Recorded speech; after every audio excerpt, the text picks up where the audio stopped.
안녕하세요. 건강강의 제니윤입니다. 오늘 주제는 근감소증인데요. 이 근육이 급격히 감소하는 질환을 말합니다.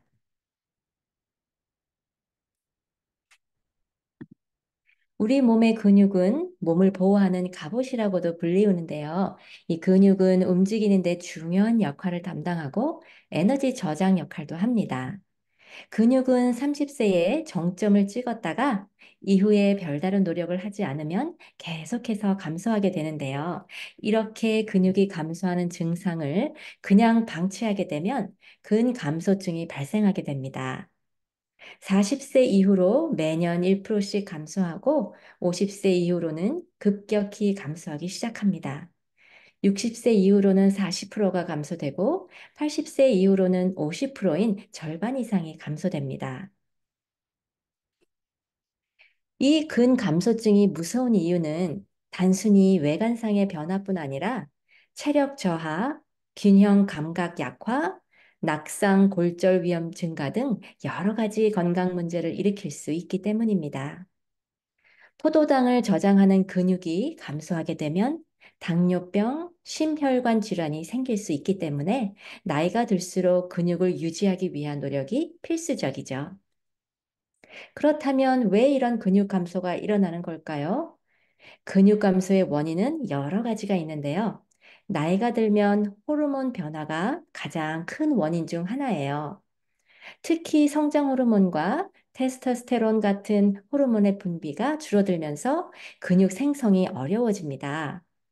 또 나이가 들면서 신체 활동이 줄어드는 것도 큰 이유 중 하나죠.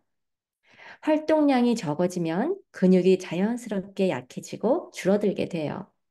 게다가 단백질 섭취의 부족도 근감소를 가속화시키는 요인 중 하나입니다. 일반적으로 노년기에는 식욕이 줄어들고 소화 능력도 떨어져서 이 단백질을 충분히 섭취하지 못하는 경우가 많아요. 어떻게 하면 근감소를 최대한 늦출 수 있을까요? 가장 기본적이면서도 중요한 방법은 바로 꾸준한 운동입니다. 웨이트 트레이닝이나 또 근력 운동이 근육 감소를 예방하는데 효과적이에요. 처음 운동을 시작할 때는 너무 무리하지 말고 자신에게 맞는 가벼운 무게로 시작해서 점점 무게를 늘려가는 게 중요합니다. 또한 근감소를 예방하기 위해 유산소 운동도 놓칠 수 없어요. 많은 사람들이 유산소 운동은 심폐 건강에만 좋다고 생각하는데 사실 유산소 운동도 근육 유지에 큰 도움을 줍니다. 걷기, 달리기, 자전거 타기 같은 운동을 꾸준히 하면 근육의 피로 회복 능력이 높아지고 혈액순환이 원활해지면서 근육에 필요한 산소와 영양소가 잘 공급이 됩니다. 특히 다리 근육은 활동을 하지 않으면 금방 약해지기 때문에 꾸준한 운동은 필수라고 할 수 있어요. 근육 유지를 위해 식단 관리도 빼놓을 수 없는 부분이에요. 왼쪽의 사진은 저의 점심 식사인데 하루에 한 번은 이렇게 5대 영양소가 다 들어간 식단으로 먹고 있습니다. 이 단백질은 근육을 구성하는 주요 성분이기 때문에 충분한 단백질을 섭취하지 않으면 아무리 운동을 열심히 해도 근육이 잘 생기지 않아요. 일반적으로 성인은 체중 1kg당 약 1g의 단백질을 섭취하는 것이 좋다고 알려져 있습니다. 콩과 견과류가 아주 좋은 단백질 공급원이 되죠. 여기에 더해 비타민 D와 칼슘도 충분히 섭취해야 합니다. 비타민 D는 우리 몸이 칼슘을 흡수하는데 중요한 역할을 하고 근육기관 기능에도 관여하기 때문에 비타민 D가 부족하면 근육이 약해질 수 있어요.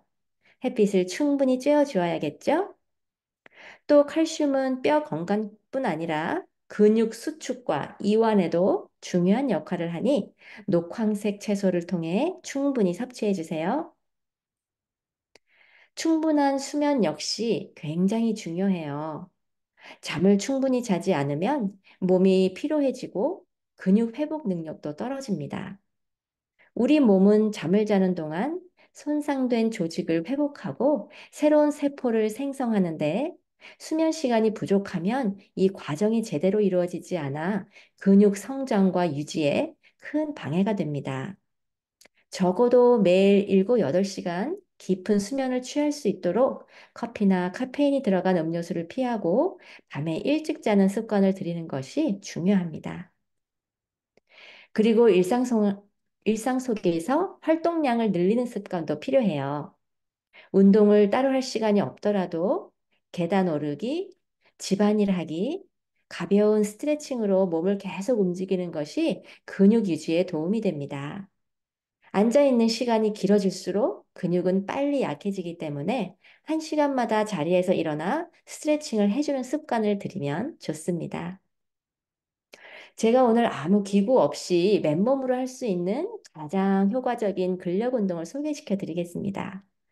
우리 몸의 근육 비율을 살펴보면 근육에서 70%가 하체에 있습니다. 그렇기 때문에 우리 몸에서 필수적으로 단련해야 하는 핵심 부위죠. 특히 하체에서도 허벅지 근육은 전신 근육의 40% 정도를 차지합니다. 그래서 하체 근육 단련은 우리 몸의 기초 대사량을 효율적으로 빠르게 늘릴 수 있는 핵심 방법이죠. 기초 대사량을 높게 유지하면 어떤 부위든 똑같이 운동을 해도 훨씬 더 높은 효과를 볼 수 있고, 또한 하체 근육이 발달하면 하체 주변에 모세혈관을 활성화시키고 혈액순환을 원활히 하기 때문에 남성 호르몬인 테스토스테론이 잘 분비되도록 하는데 중요한 역할을 합니다. 엉덩이 근육과 종아리 근육 단련을 위한 운동도 필수겠죠? 먼저 스쿼트를 소개시켜 드리겠습니다.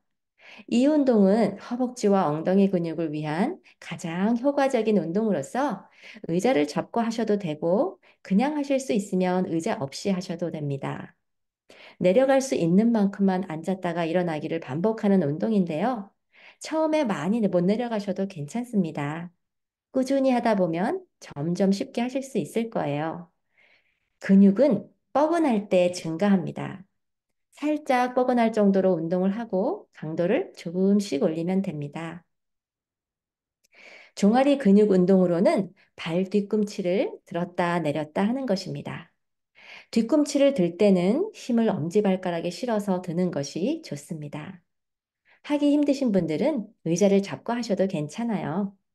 저는 설거지하거나 요리하면서 이 운동을 하는데요. 바쁠 땐 따로 시간을 내지 않아도 할 수 있어서 참 좋은 운동인 것 같아요. 나이가 들어갈수록 작은 습관 하나하나가 우리의 건강을 지키는데 큰 역할을 하게 된답니다. 꾸준한 운동과 잘 밸런스된 식단으로 몸의 근육을 지키는 우리 모두가 되길 바랍니다. 웰빙 키친 웰빙 마인드는 여러분들의 건강과 행복을 응원합니다. 감사합니다.